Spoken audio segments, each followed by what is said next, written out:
Hello, alright! Bago natin umpisan ng ating YouTube channel, gusto ko lamang po ay batiin ng isang manat ng hali at gabi po sa ating lahat dyan sa Pilipinas at all over the world, guys. Heto na tayo, guys. Bagong lahat, ang gusto ko lamang po introduce sa inyo ang ating YouTube channel. Pasok, intro.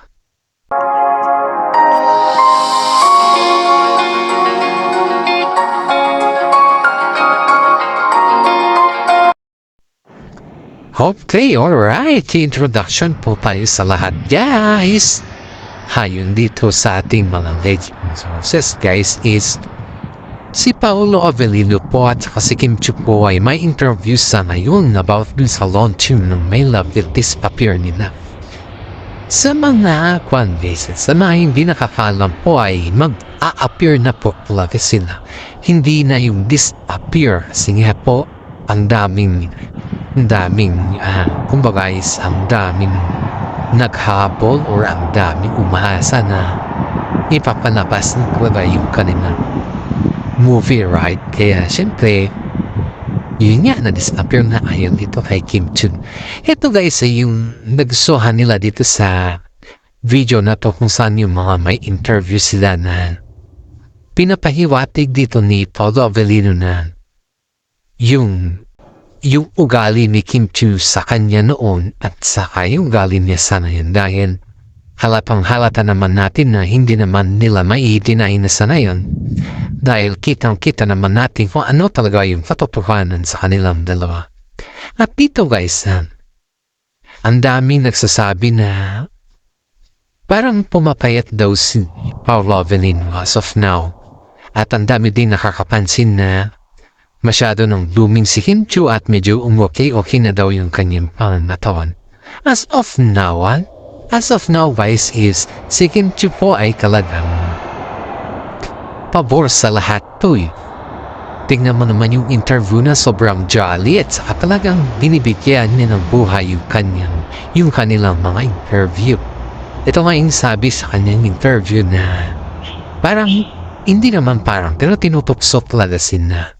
Yung panunokso kasi sa kanila guys is part kasi yan ng kanilang movie dahil nga doon sa trailer ng movie is talagang swak na swak at makikita mo talaga doon kung ano talaga yung kanilang yung pakiramdam ba or yung status nila dito.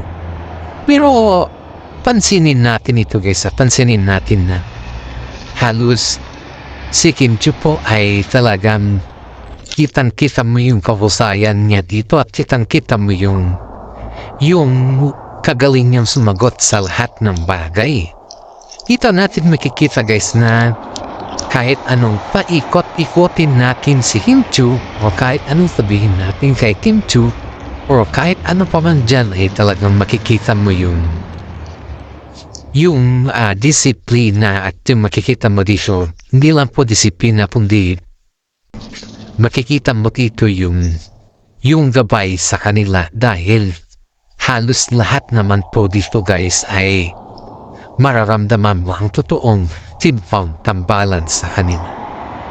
Dito pa, may napansin pa yung mga netizen dito habang ni-interview yung dalawa guys na yung pasimpleng hawak kamay ni Paolo Avellino kay Kim Chiu guys is parang yung mga netizen na nakakatingin at nakaka-interview sa nila ay sobrang kinilig pa.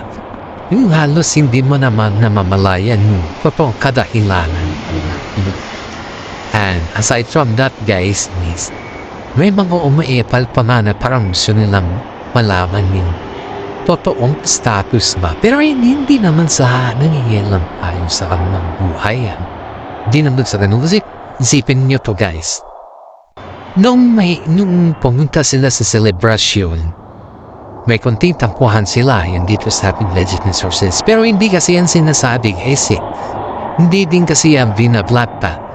Paminsan-minsan na kasi ang binabadlantasin ng mga iba yung parang kumbaga is yung vlog ng isa parang inulit lang, iniba lang yung content.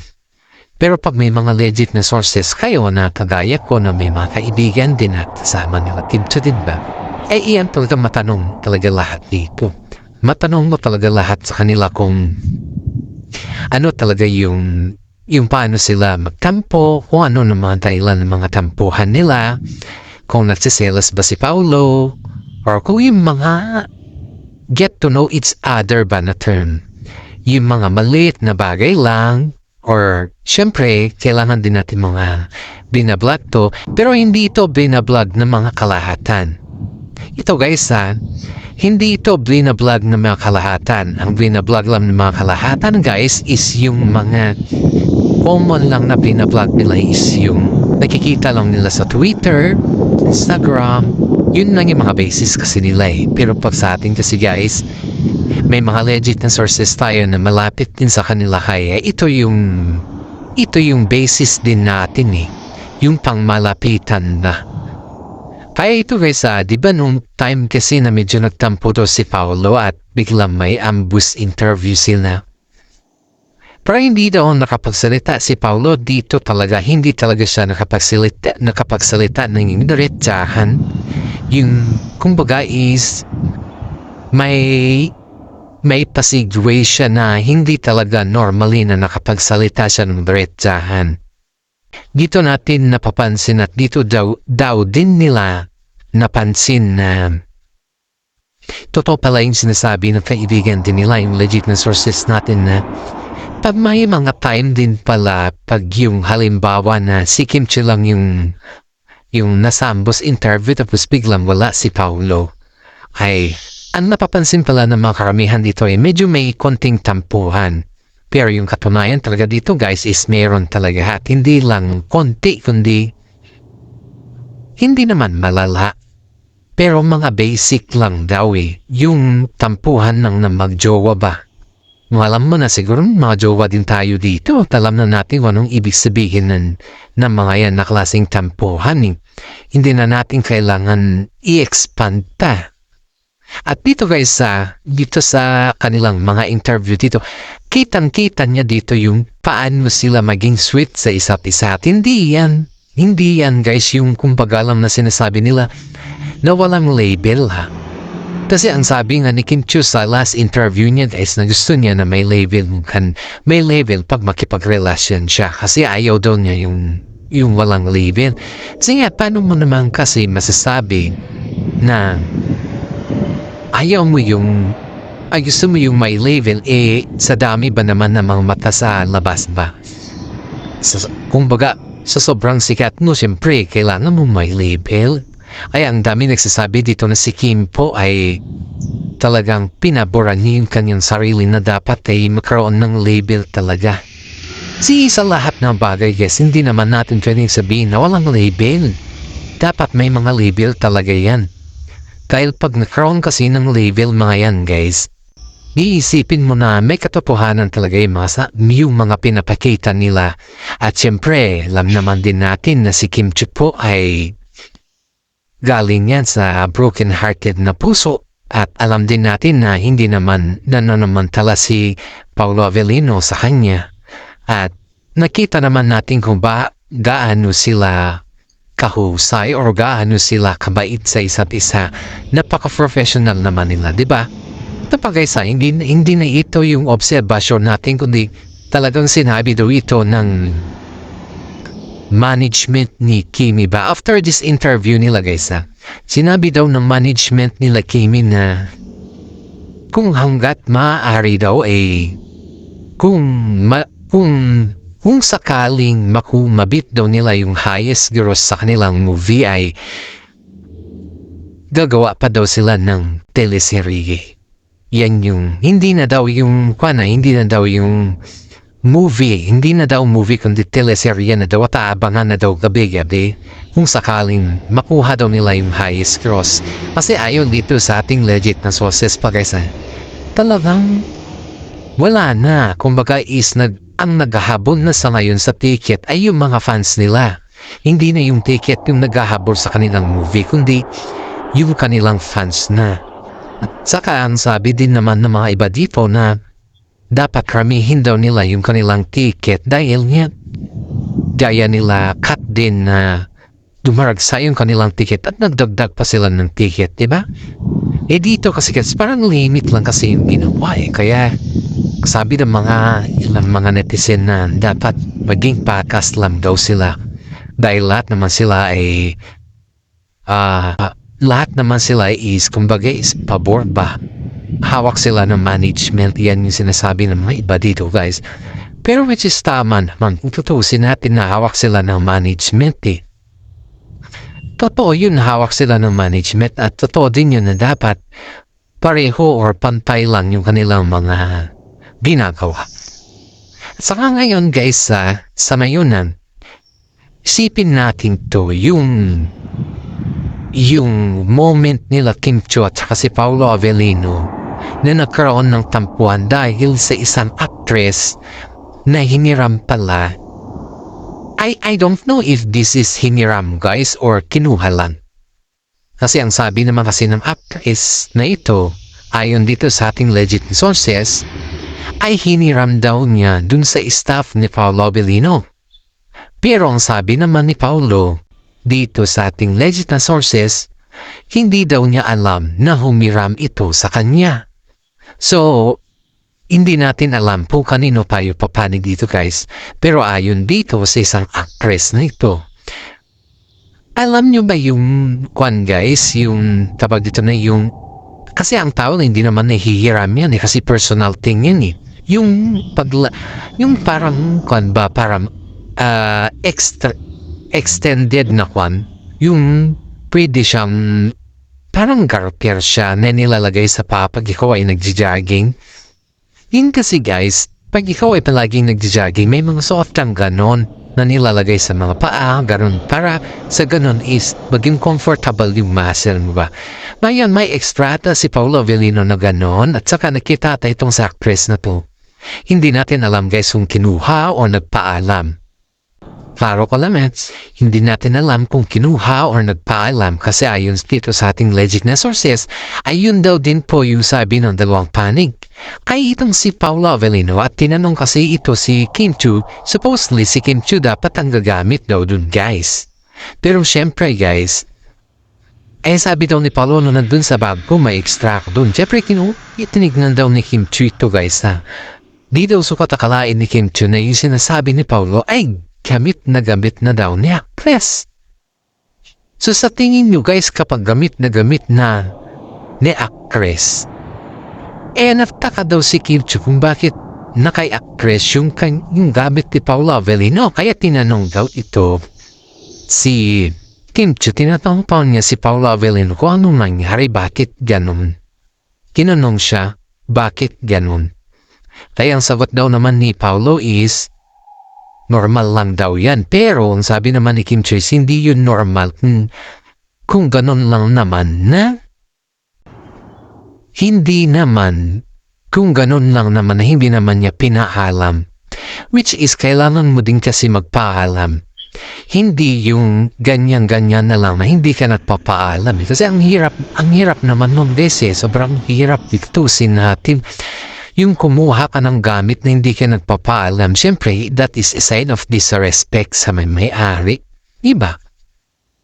Kaya kahit anong gawin mo guys, kung gano'n na naman din yung ka-disrespect yung ginawa ng kaibigan mo man yan or hindi, syempre, dyan mo makikita yung sinasawag na. Tsaka ibang pakiramdam, diba? Ang hirap. Pero, dyan daw yung umpisa ng kanilang tampuan guys nung last week. Ayun din dito sa ating legit na sources ay marami daw mga content creators sa ngayon nag-atubili lang daw na nagtatanong sa kanila kung ano daw yung pwede nilang i-update sa Kim Pao. Pero hindi daw nagsasalita yung ating mga legit na sources because they don't have the gets ba? Hindi naman nila kilala yung nagtatanong sa kanila, and besides yung mga close friend lang talaga nila yung kanilang mga tinatanong about sa mga ganun na bagay. And yet, alam naman din natin na pa-close friend ka talaga. Siyempre, diyan mo makikita yung katotohanan na diyan mo rin may papadama kung ano talaga yung sinatawag na kagalingan o kagandahan loob. Kaya marami dito guys ako nagsasabi na Si Paolo Avellino ay talagang sobrang husay sa lahat ng bagay at the same time din po ay si Kim Chu. Napahanga nga po nila yung kanilang fans sa California. Sipin nyo to guys napahanga nila yung fans nila sa California na which is sobrang layo nun na at nanonood lang siya sa Kimpawa at nung promote daw niya, i-promote daw ng mga fans niya yung kanilang movie, ang dami daw buzzers na nagsasabi doon. Hanggang ngayon guys is hindi na daw makatulog yung fans niya sa California kasi tinatad daw sila ng buzzers, ewan kung bakit no. Tayo niya daw yung gustong iklaro ng fans sila sa California kasi nga wala naman daw siyang ginawang masama kundi promote lang daw nilang movie ng Kim Pao. Pero parang sa patong may kwanda. Parang kumbaga ginawa siyang binasya at pinasikat talaga sa Sokmet kaya ang dafing naawa sa fans ni Tui. Tsaka yung mga buzzers din naman na kung akala mo hindi daw buzzers ng si Yan Lim yung guys kundi buzzers ng mga katambal niya sa trabaho sa showbiz. Yun yung ngayon dito sa ating legit sources. Buzzers yun na makasama niya sa showbiz. Kaya hindi daw natin pwede, sabi nga nila, hindi yan fans ng Kim C dati, kundi fans yan yung makasama niyan sa showbiz. Sobrang dami talaga naiinggit sa kanila guys. Dahil parang pina-priority na daw, mas pina-priority na daw yung Kim Pao sa ngayon kumpara sa mga old daw na artista. Sabi pa nga dito guys bakit daw daw meron sa Kim Pao, bakit daw sila yung kino-compare sa ngayon at parang sila na daw yung over the extend na sobrang sikat. Ang sabi naman daw ng mga iba is nasa karakter yan at nasa husay din yan. Which is tama naman. Nasa karakter din yan at nasa husay din yan nila. Kaya ito guys sobrang lakas ng appeal ng mga Kim Pao sa mga international fans nila. Pansinin nyo dito guys nagugustuhan nga nila yung performance silang dalawa sa stage yung pagkakanta nila kahit medyo tagilid na okay lang as long as na napapasaya nila yung tao. At yan daw po yung nagugustuhan ng mga netizen sa kanila guys kasi kahit alam nilang tagilid na sila still pa rin kumakanta sila para sa kanilang mga fans at na-appreciate din natin yun talaga. At yan ay may katotohanan talaga kasi pansin na pansin din natin yan sa kanila. Kaya ang sabi ng mga iba dito na give them a chance to let them know or to let them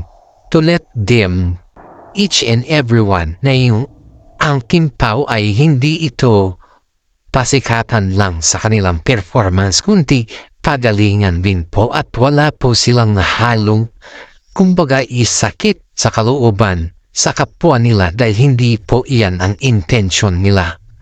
And alam naman din natin na sila po ay very trusted, sila po ay sobrang sikat at sila din po ay kumbaga is aminado sa lahat ng bagay na sila ay kaya nilang tapatan.